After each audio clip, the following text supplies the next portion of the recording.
policy back then, at least at the firm, was you can't take a deposition or even defend a deposition until year 5. What? We do things opposite. Like I have a few lawyers that were trying cases while in law school. Like you identify that unique talent, why not nurture it? Ironically, although this was a labor and employment firm in Atlanta where you have a lot of African Americans, I was the only black male lawyer there. And how do you feel about like being a black trial lawyer? I'm not gonna lie that it's not in the back of my mind sometimes. A lot of that stuff sometimes is in your mind, and all you have to do is just thinking about connecting with people.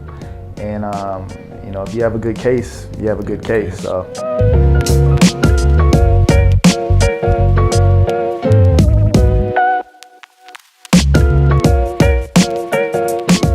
Welcome to this episode of Bourbon Approved, where we interview those in law that have been both successful at law and life.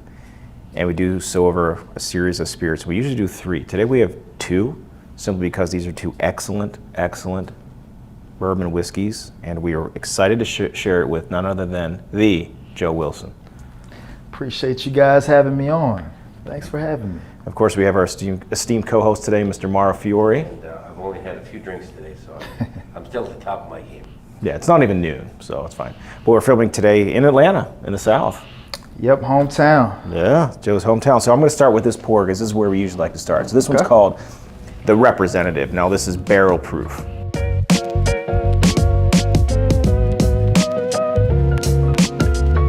So this one's coming in hot. Barrel proof, what's that? Educate me. So barrel proof is when it comes out the barrel, that's what it is. Okay. They don't have to dumb it down or get it down. So bottled and bond means it's usually 100 proof. You see bottled and bond, 100 proof, 50% alcohol. Okay. Barrel proof is usually stronger than that. So this one is going to be 114 or 115 proof. So you're looking at about 57% alcohol. But the reason I selected this one, so this was aged for at least 2 congressional terms, as they say, and it does say right here. But this is a Kentucky one. But I always saw you as a very passionate advocate and a passionate person for the people. And I think one day I could see you being a representative for all people. So I'm giving you a good pour, Joe Wilson. Thank you. Very fitting. Yeah, let's taste this one out. 115 proof. We haven't had anything this spicy on this trip. That's why we're doing just these pours, but I saved it for this because we're at the tail end of our tour. Yes. Joe to the South. To the South. Not the old South, but Not the old South, new South.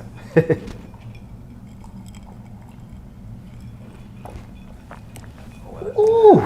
Dude, so this one, now you can't even taste that much heat. This one had won, I think, 3 of the gold medal things that they give out. This had won Bourbon of the Year for a few different outfits. So Smooth, I like it. This one's good. It's good. You taking a peep over there? It was so hard to open, and I had this wax thing over it. I had to carve it off with a knife. Yeah. So Joe, I mean, of those of you that are watching or listening that don't know Joe, college athlete, law school, started working for a firm that didn't really work out well. Right. And you said, fuck this, I'm a trial lawyer, what am I doing? Yeah, exactly. So yeah, I played basketball growing up, played 3 years of basketball in college at Jacksonville State University. Everybody always thinks that's in Florida or in Mississippi. I'm like, no, it's actually in Jacksonville, Alabama, in the middle of freaking nowhere. Were they in the SWAC? No, we were in the Ohio Valley Conference when I was playing. I think they're in like Atlantic Sun now or something like that. The OVC. Yeah, we were trash. We lost a lot. But it was a good experience. And then went to law school in St. Louis, school called Washington University in St. Louis. Very good law school. I don't know how the hell I got in, but who did you bribe? man, just slide a little $100 under the table, got it done. Now, that's an exceptional law school. Yeah, it was I really enjoyed my experience there. I actually really did. Great people I met there. And you know, with some of those big law schools, they're always pushing you, go to big law, go to big law. And so I said, okay, that's what I'm supposed to do, go work in big law. And was doing labor and employment. I did externships in law school, labor and employment. So I said, all right, well, I'm kind of tailoring myself to get hired by a big law labor and employment firm. And so that's what happened. Got hired by this firm called Fisher Phillips here in Atlanta. I know Fisher Phillips. Very good firm. Yeah. Very good firm. It just was not a fit for me and my personality and what I wanted to do, which was to try cases. So, and that path you're on I used to happened. do a lot of employment. I don't do so much anymore, but we used to do employment. We got sued too many times personally. Yeah. That's what it was. Yeah, that's what EPL's for. exactly. It's just a little liability coverage, Yeah. Let them handle We it. used to do a lot of plaintiff employment cases, and Fisher and Phillips was on the defense a lot. Really? Yeah. And They're good they would lawyers. just paper the cases crazy. Yeah. They'd file every motion to murder, motion to strike, MSJ. And then at the end of the day, they settle the case with you. Yeah. But after They're they fair. milked it Yeah. dry. And we also, so we're filming today for at Crisp headquarters in Atlanta, and they actually put in, you know what Sonic Ice is? This is Sonic Ice. From the Sonic drive-thrus, No. I like It's supposed to be good ice. I do We go too. to Sonic- They call Sonic different things in different places. It's not Sonic, it's like Checkers? No, is that something else? No, checkers and rallies. Rallies, yeah. Ah, Rallies was up in Alabama where I went to college, and Another Checkers place is here. called Checkers, but it's the same exact restaurant. But Sonic is Sonic everywhere. Yeah. Sonic's in LA. That's cool. Yeah, but one of my very good friends is a trial lawyer partner at Fisher Phillips. Okay. Yeah, went to undergrad with him in D.C. He almost got stabbed once while I was there. It was pretty interesting. By one of our friends. He was just drunk, tried to stab him for no reason. Wow, that just bring glad back he- some memories. Glad he escaped that one. he escaped. I think we've all been in some situations in college where things could have went left, but Oh, yeah. thankfully they didn't. And I still like that memory's coming back, but I just remember laughing so hard. Like, you will stab him. Why would you stab Why? him? Why didn't you even have a knife to begin with?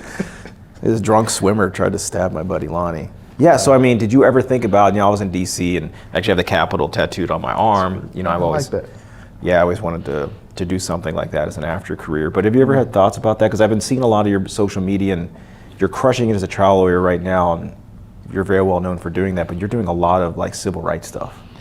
Yeah, and I actually spent a semester in DC in law school, and I didn't work on the Hill. I worked for the federal government, but as far as like politics or something like that, I've thought about it, and folks kind of bring it up from time to time. But to be honest with you, I don't want to get anywhere near that. I feel like any person who gets into politics who actually wants to do the right thing, and they're going to try to destroy you if they disagree with the direction you're going in. So I would rather just maybe try to influence from the private sector, because it's a dirty, we know business can be a dirty game as well, but politics is a whole nother ball game. Yeah. So, But do you- There's that old Eddie Murphy movie where he went to be a politician. Do you remember that movie?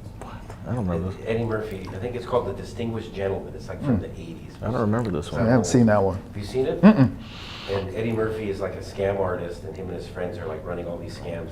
And then he said, Eddie Murphy shows up one day at like their clubhouse where they would plan all their stuff. He says, I got the best scam ever. We're going where the streets are paved with gold. And the guy's like, where? Las Vegas? He goes, no, Washington. And he goes to Washington and scams his way into becoming a congressman. I mean, now it's actually become true. That Yeah, is you should see this movie. factual. Eddie Murphy had some really good movies in the 80s that people Yeah, don't watch man. anymore, but you should watch Distinguished Trading Gentleman. places, Yeah. a lot of good ones. Tell us about your path, because working at this, defense firm. They're Yeah. defending employers mostly, right? That's what Fisher Phillips does. That's it. And when was it just, this ain't my thing? Yeah, probably like a year in. So, ironically, although this was a labor and employment firm in Atlanta where you have a lot of African Americans, I was the only black male lawyer there. Really? The entire firm, at least in the Atlanta office. And working at defense firms, you have to go around and get business from the partners. They have to want to give you cases and I give didn't you know things that. to work on. Yeah, at least at I'm a pure Fisher. blood. I've never been on Okay. the defense. Yeah, at least at some of these pure? larger firms. I'm a gold star plaintiff lawyer. I wish I would have started earlier on the plaintiff side, but yeah, at least at that time, in a lot of these bigger firms, you have to go walk around and build these relationships with these partners or senior associates and hope that they pass something down to you to work on. And that was always a struggle for me. Wow. to do that, and I just always felt awkward and always kind of felt a little isolated. But I would get work from time to time, but it just never resonated with me to sit in the office all day, every day, on calls, never taking depositions. In fact, the the policy back then, at least at the firm, was you can't take a deposition or even defend a deposition until year 5. What? Yeah. Seriously, at least in the Atlanta office. Why would you waste lawyer talent like that? I don't think they saw me as a up and coming trial lawyer. They knew I did it in mock trial, but that is so unfortunate. We do things opposite. Like I have a few lawyers that were trying cases while in law school. Like you identify that unique talent. Why not nurture it? But to what you were saying is they don't really try cases at Fisher Phillips. So that's not what they valued, was trying cases. It was more about, all right, work the file, push the paper, and it just wasn't for me. I was not going to be able to do that for the rest of my life. I was going to flame out very quickly. So I said, let's figure out something else and get the hell out of here. So where'd you go? So I actually, while I was still at Fisher Phillips, I was emailing random plaintiffs lawyers, just Googling random plaintiffs lawyers, trying to meet with them, trying to get somebody to hire me. Nobody would, because I didn't have any PI experience, and they didn't want to, you know how on the plaintiff side sometimes they don't want to pay to teach you. Correct. So they said, go to an insurance defense firm.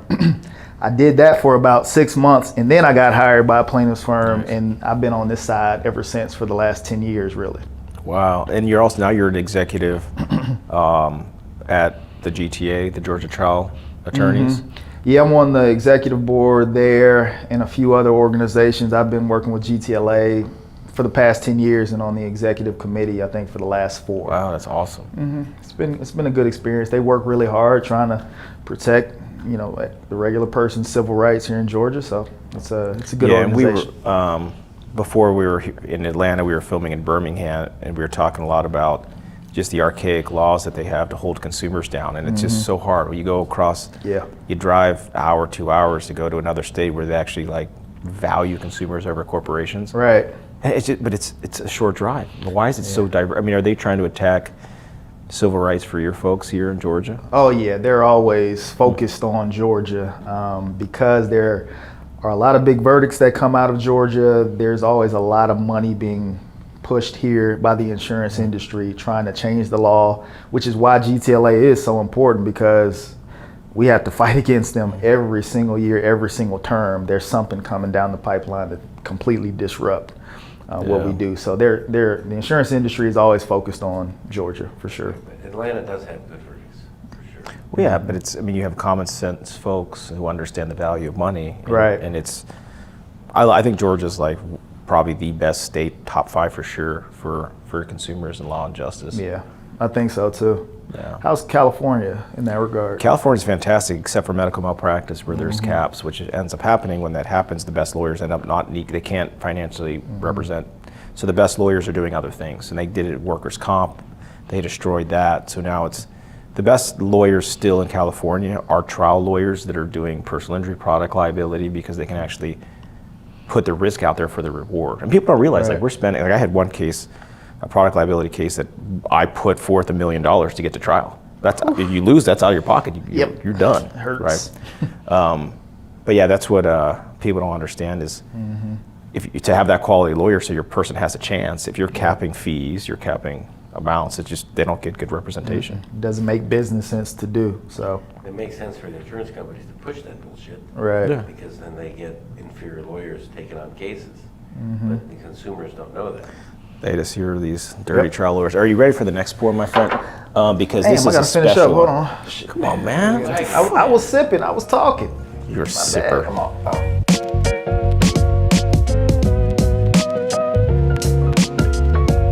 This is a very special. This is the Pappy 23.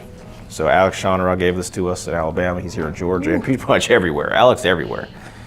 Now this is a special one that many people never see, never have, and we're very, very blessed to have. This is the unicorn of bourbon right here. Yeah. We're blessed to have you on the show. You fucking drink up, because you're going to get this pour. It's going to be quite delicious and nutritious. So we're honored to have such an esteemed trial lawyer.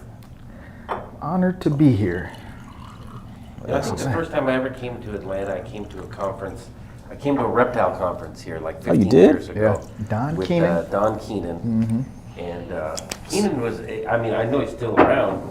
He's a very impressive guy. Yeah. Great speaker. I liked his. Didn't he sit in the barber shop, just smoke cigars and talk to you? Yeah. I think it's kind of his thing. Yeah, I had a great time with him. You know, Rowley was here with me. Rowley and him were buddies.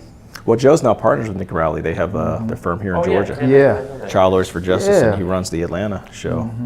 And I've never met Don Keenan. I've read his book, but never had an opportunity to meet him. Him and David Ball, I Yep. came down and met with them. It was like a small it was a trucking conference here in Atlanta. Hey, man. To Georgia always being on our mind, Yes, certainly during the cheers. election cycle. Right. Don't fuck it up, Georgia. Bob, I want to thank you for giving me a beautiful pour of this Pappy 23. I'll tell you what, man. Oh, it's so I fucking think good. this glass right here is about $1,000. Give you an idea how much that bottle costs. Holy shit. God bless Alex Shannara. He gives a bottle every time they have a 7-figure plus result. He gives a bottle like this to his team. Really? Yeah. I've heard a lot of great things about him. I've never met Alex as well, but from the lawyers that work under him, heard a lot Well, that's of the great whole thing. He things. builds culture, and he has a great team, and he hires great lawyers, and he spreads the wealth and keeps everybody happy. Yeah. And that's what you have to do. You know, so what are you guys trying to build here in Georgia? Because I know you have a trial academy coming out where you're coaching people 6 months. Show them how to get in the courtroom, not wait 5 years to take a fucking deposition. God damn, that actually pisses me off. That's so archaic. Yeah, it was ridiculous. Yeah, I mean, really what we're trying to build, obviously within the firm, that culture, we're very collaborative, and the lawyers who are on our team, who are associates at this point, have an opportunity to grow as trial lawyers and also grow within the firm itself. But as far as kind of widespread, you know, we want to try cases, we want to get great results. We want to help other lawyers, even outside of our firm, improve their trial skill set, and also collaborate. It's, you know, one thing that we wanted to emphasize when Nick and I decided to join up, because, you know, it's very competitive in the PI world, and there can be some, I don't want to say jealousy, but that can come into the frame. We wanted to also let everybody know we're not here to try to take all the business. We want to collaborate with folks as well. And team up on things. So And that's a lot of works we've both been ways. doing this in California for such a long time. It seems natural, but as we travel, we find law firms try to keep everything in house and not collaborate. And we're so used to like splitting up the pie. Or Mara and I have done cases together and split fees, or you know, and it's more fun. I've done cases with Nick. Yeah, well, I've done cases. Yeah. God, Nick and I probably had one of our biggest settlements together, right? Yeah, well, we were in Spain or something. We were in Barcelona. We settled the case, and then next. I almost got stuck. And did you ever hear the story? No. So Nick and I have this Also, case. I'm about to be drunk, but go ahead. Oh, dude, this is the part of the show. This is why we like this. Lightweight Joe over here, Glass Joe. We're gonna give you a new fucking nickname. I always knocked out Glass Joe. That's the one guy you could beat at Mike Tyson's Punch Out. Mike Tyson's Punch Out, the first guy you would box was Glass Joe. Oh, yeah. Glass Joe. You couldn't beat Glass Joe, you had to beat the one. Just stop But playing the after game. Glass Joe, they started Dude. being harder. Beat the shit out. My brother Brad, my twin brother, was so good at that game. Yeah. He probably still remembers. Remember they had a code, the cheat code to go fight Tyson right off the jump and go get there. Get Tyson him. just beat the crap out of Oh you. yeah, but when he blinks, gotta hit him. Fuck, What were man. we saying about the Nick Rowley settlement? Yeah, so me, him, and a guy named Miguel Cosadillo, who I love, we're also co-sponsored the LA Kings. He brings us in on this case, and there's multiple plaintiffs, and we had a severely brain injured person that she was in Colombia. It happened in California. She's in Colombia. They couldn't get her back to the United States because of visa issues and whatever, massive brain injury. So we felt the best thing to do, and God bless Nick and his team, is they had an inn at the best TBI center in Barcelona. So we had to get her somewhere with Spanish speaking, for her family could be there, and there's one in Barcelona. Okay. But there's no like delay care pay there, right? So you had to like, we fronted a lot of money to get this person the best care possible. So there was a lot of coverage on this case, disputed liability, and we were crushing him in these depositions. And we were there on vacation, but I like put out about a week of that because we were going to be in Spain to take some depositions of the family because they were there. So we flew in the defense lawyer who met with her and had brought in their team of doctors, and then I was going to be there for the depositions and everybody else would be remote. So while we're there, we land. We were there for 3 weeks before that, and my wife was 8 months pregnant at the time, and she starts going to contractions. So we're literally going to like the hospital to like what's going on? Are we gonna be able to get back? They weren't gonna clear her to fly, so we had to go to I was just supposed there for depositions, but we brought the whole family there. We had to divert our trip. My wife just happened to have an in at Barcelona who got her the best OBGYN, and we're just waiting to get cleared to fly back. And they wouldn't clear her because she's having contractions, she's 8 months pregnant. So while we're there, I'm supposed to take the depositions the next day, Nick gets the case resolved just for 35 million. So we're just like, I'm sitting there ready to do the depositions, and he's just like, Bob, got good news for you. I was like, what? He's like, you don't got to do the depositions. He's like, but his bad news is I'm not flying in anymore. I was like, fuck, like he's supposed to come and hang out. He's like, but I know you need to get home too, so I'm still sending the jet. Oh, man. Dude, so this guy, I've never flown private like that before. He lands his jet, Miguel's on the jet, our co-counsel. We do a night in Barcelona, my wife gets cleared from the OBGYN. An hour later, we're on the plane with our other 2 little girls and got back home. Wow. We would have had a Spanish baby if that didn't happen. Wow. Which would have been cool in That's itself. a cool story, man. Yeah. That's Nick, though. He's a good man. He's just a good-hearted dude, man. Good-hearted dude. And how you guys are trying a lot of cases together.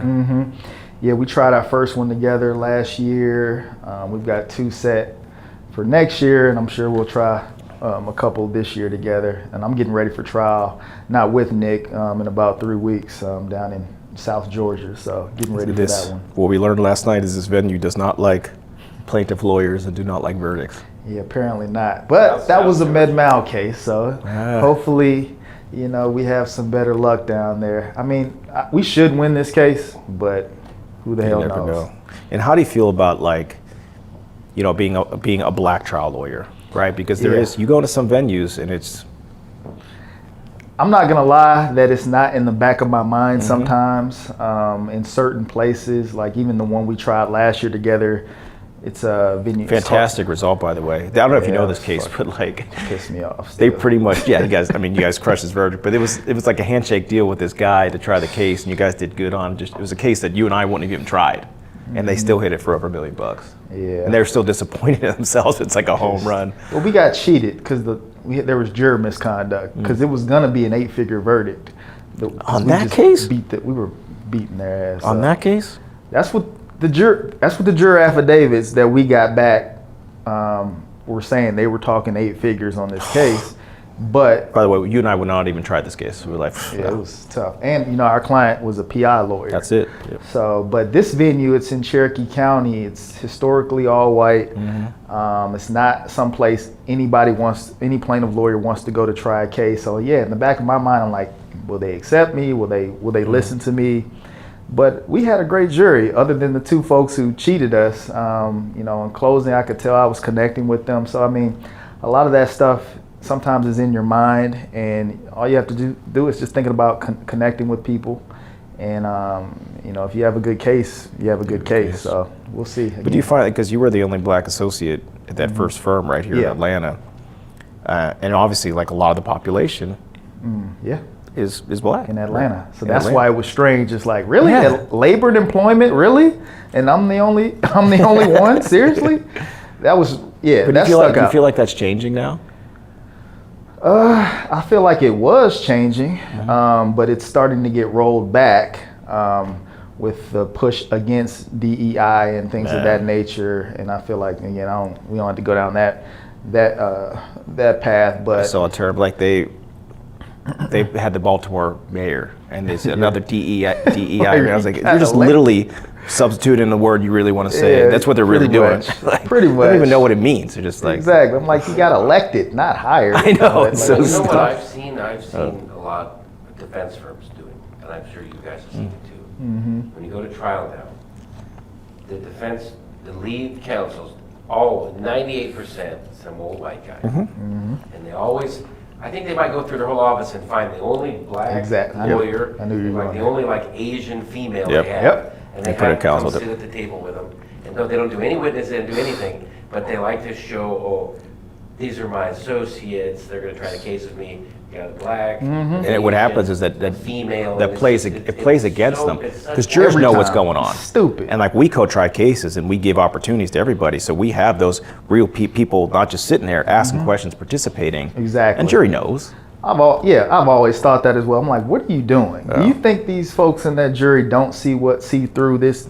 It's all black jury, because I've seen it in Clayton County here in Georgia, where your jury's going to be all black, or DeKalb County, where it's going to be 75% black, and you don't have those black lawyers or associates doing anything on the case. They know exactly what you're doing. Just sitting there. Show, we have black lawyers. And I heard one guy that I heard the story where even though she was a lawyer, the attorney would tell everybody that she was a law clerk, so they didn't feel like she. Yeah, Well, I even heard that worse. story.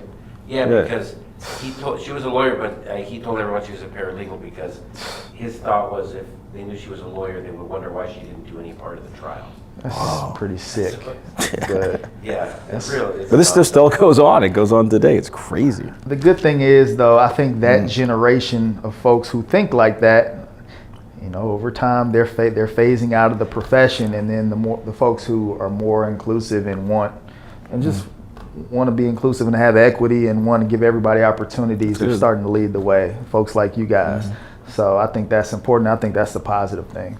Man, that's awesome. Well, let's talk a little bit about Well, you know, Bob, I can't be accused of not being inclusive because I was thinking right now. I have 8 lawyers. yeah, most of your firm's women. 6 of them are females. 6 female Latinas. Yeah. You know, I'm cornering the market on female Latina lawyers in LA. So I have 6 female Latina lawyers and 1 white female lawyer. Most of them, they're all girls in my office, except Yeah. one Mexican lawyer, Gilbert. Gilbert. But the rest of them are all female in my office, and it wasn't on purpose. But They're awesome, I don't know, yeah. it just ended up with an all-female firm. Yeah, we just hired 3 new associates. They were all female like the past week. They stood out there. And that's what Yep. the real DEI is, just opportunity, just Yeah. giving somebody the opportunity to at least interview and have a chance. Right. And a lot of people, first generation lawyer, Yeah, first generation lawyer, first generation lawyer. If nobody gave us an opportunity, we wouldn't be here. exactly. So That's all it is. It really is all it is. But you know, folks like to twist that term, and you know, it's Yeah, I saw their like own game. I like my guilty pleasures going on the Daily Wire and trolling Ben Shapiro. Like it's my favorite thing to do. I just once a day I do it just for my own personal I like satisfaction. control Maria Monroe. Well, she's going to be on the show soon. Okay. But like he had one up there and he was like, nobody wants a DEI hire to operate on them. How dare medical schools like let these people in? And I was like, I was like, well, they let them in, but you still need to pass the medical board. You still need to like do all these things. Exactly. So like maybe they got in for an opportunity. Maybe they failed out. Maybe they're top of the class. Right, It just, exactly. and it gets people so angry. Oh, like, what are you talking about? Like, you don't just hire or whatever. It's just whatever. Critical thinking has gone out the window. window. It's just whatever. I don't know. It's nonsense. But yeah.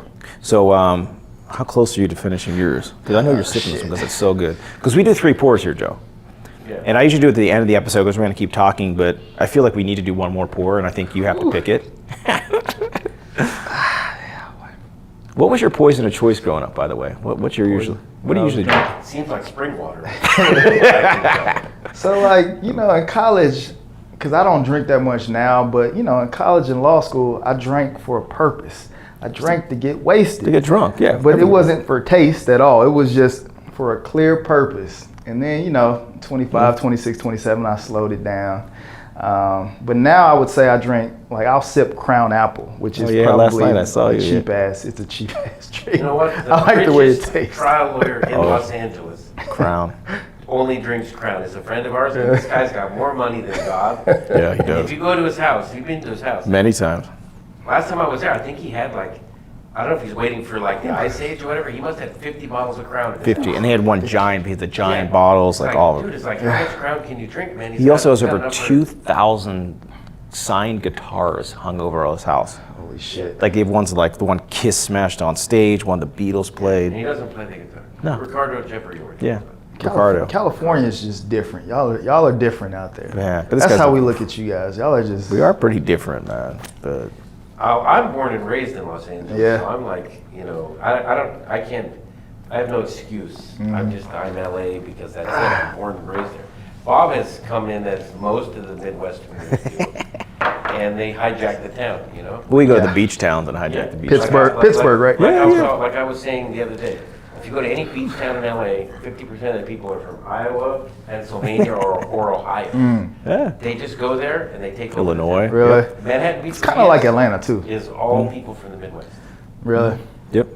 I still have I have the Pittsburgh Bridge. I have a lot of Pittsburgh white trash tattoos. I have Justice right here. That's the Steelers symbol. Look at that. I have a Pittsburgh Pirate P back there. Sure enough. I like the Steelers. Who doesn't? The God's 'Cause I team. love y'all's coach. He's my Tomlin's the fraternity best. brother. What? Steelers. He went to William and Mary Yeah. undergrad. Yeah. That's what I think of the Steelers. He's just I like the Steelers just because of Tomlin. Tomlin's a great. He's He's the awesome. best player coach. They got to get better. Whatever. We're not going to do sports talk for this one. So we do this towards the end, but I'll do it right Okay. now. You got to pick your bourbon to proof because we're doing one pour, and you get to pick Joe Wilson, not us this time. Which one do we get to have another sip of? They're both. I see 4 of them now. No, I'm just kidding. And I like the last one we just had. Yeah, you got to pick It's the kinda Pappy, sweet, man. Come on. You know. So we did bourbon. Ooh. Yeah. We'll thank Alec because you know, a few 7-figure results you had this year, so you earned Let's it. get it. Let's get it. So what are you excited? So we're going to go back to you as a human being. I know you're a dad. That's important to you, Yeah, right? it is. So tell us about like how it is balancing you as a human being and being this, civil rights trial lawyer doing change in the courtroom. Yeah, it's a tough balance that I try to work on, on a regular basis because, my wife stays at home for now. We've got 3 boys, but just always trying to balance. I got 3 girls. Can we got do 3 like girls, yeah, we could do Boys, what? man, God bless you, man. Yeah. It's a lot of We could do fun. like an Yeah, it's a empire, lot like of fun. marriage I thing. have 1 boy, 2 girls. Man. Really? At least I got the 1 boy. I love my girls, Yeah. but now I get to pick who they marry, right? Absolutely. It was like, what's his name was saying yesterday, Alex Shannara. He was Oh, yeah. saying, He's I got have 3 girls. And he says, man, he goes, I think if I had a boy, I could be tough on him, But he says, my girls, and they just look at me and Yeah. I melt. It's like my daughter looks at me, my daughters look at me, what can I say? Yeah, it's They tough. can do no wrong. But my boy, I'm hard on. Yeah. So I get it, but your girls, you just melt for your girls. Yeah. Yep, Anything yep. they want. Absolutely. And so, yes. How old are your boys? So my youngest just turned 2, middle child will be 4 in July, and then my oldest will be 6 the end of June. So you're right in the 2 thick of years. We have the same, we're Right. about the same age for all Yeah. our kids. It's the best.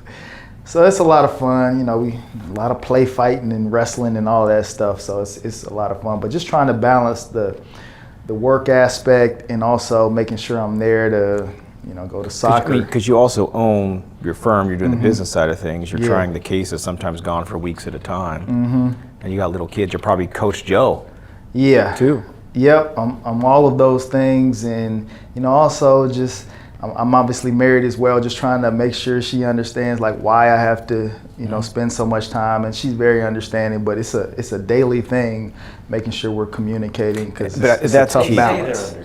Yeah, it's tough. My wife understands, but our wives were together last night with our good friend and Gary Dordik's wife had a birthday party, and our wives were there. And I think it's important for the spouses in the industry to get together because Yeah, I need to They do a can talk better shit job. on I need us to do a and- better job about that. That's yeah, a you good should get point. intertwined, but because That's a good point.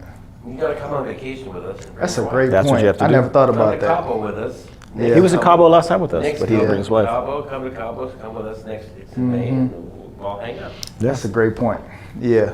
But it's very important for your partner or spouse to because they got to be understand because it is Yeah. at times we're very stressed and you're in the moment, you're in trial, That's for sure. and especially if you're with Charlies for Justice, you're gonna be all over the country sometimes. Yeah, sometimes. No, that's something to think about. I didn't think about it that way. It's like making sure she, is meeting other trial lawyers' wives who are kind of dealing with the same lifestyle. Courtney's a little different because she's also involved in Yes, trying that's cases. different. But, Yeah, that's a then good our point. wives were their best friends, and we travel a lot together. And all my best friends are lawyers. Pretty Really? sure. Yeah, all of them.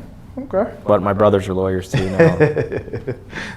My Yeah, dad's an man. old truck driver. Everybody always asks, like, we should call you Bob. I'm like, yeah, call me Bob. But just remember, when you ask for the firm, ask for Robert, because my dad's name is Bob, and he's Big Bob. And he's been doing this joke since he thinks it's the funniest shit in the world. So people used to call my house, and they would say, is Bob there? Is Bobby there? And my dad would answer the phone. He's like, do you want Big Bob or Little Bob? And they were like, Little Bob, I guess. And he's like, you know why they call him Little Bob? And I'm like, give me the phone, Dad. You're doing this shit. He still does this joke at the firm. He thinks it's hilarious. Like a 70-year-old, almost 70-year-old man playing tricks. I love it, man. Yeah, he's funny. What's that over there? I knew he was gonna This do that. motherfucker. I knew he was gonna do some shit like that. We met for the first time yesterday, and I should have expected that shit. Look at this guy. Just the color of this is different. Apologize. It's good. I like this. Yeah. It's Apologize in advance. Apologize in advance for my indiscretion. We just got to get him on a plane in a few hours. We have one more show today. We have one more show, and he's got to One get on a more. plane. Not bad. That sandwich.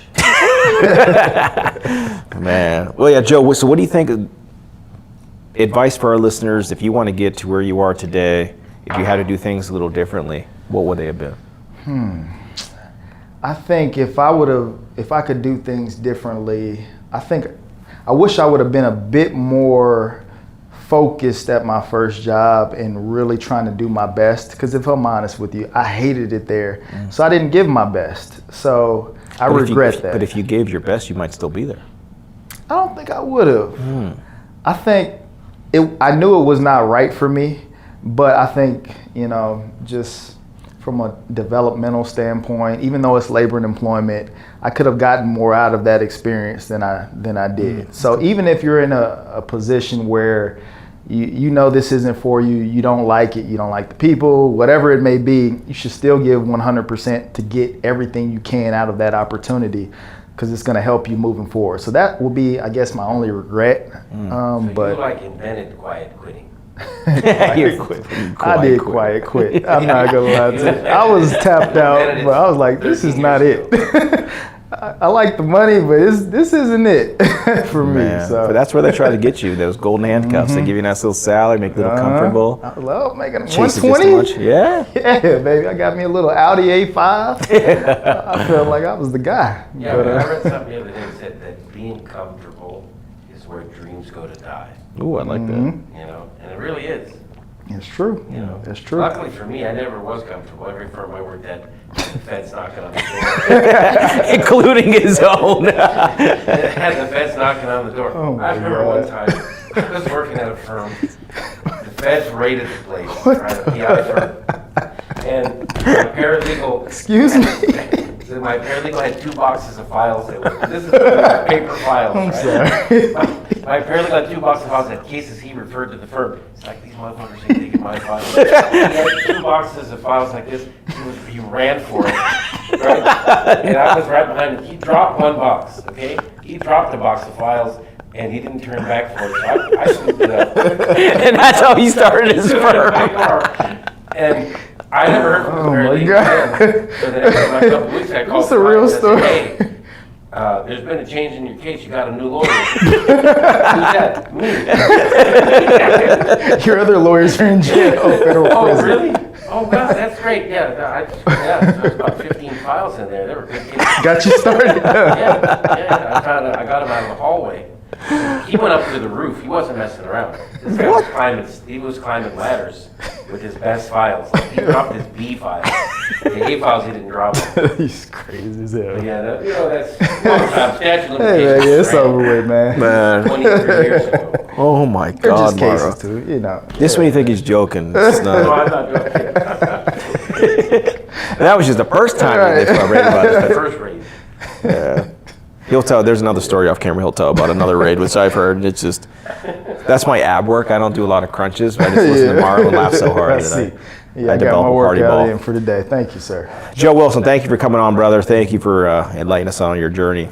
Always appreciate you, brother. Thanks, guys. And thank you for letting us open this bottle of Pappy and have Mara share stupid I'm stories. taking that with me. Sorry, guys. Yeah, over your dead body. That's it.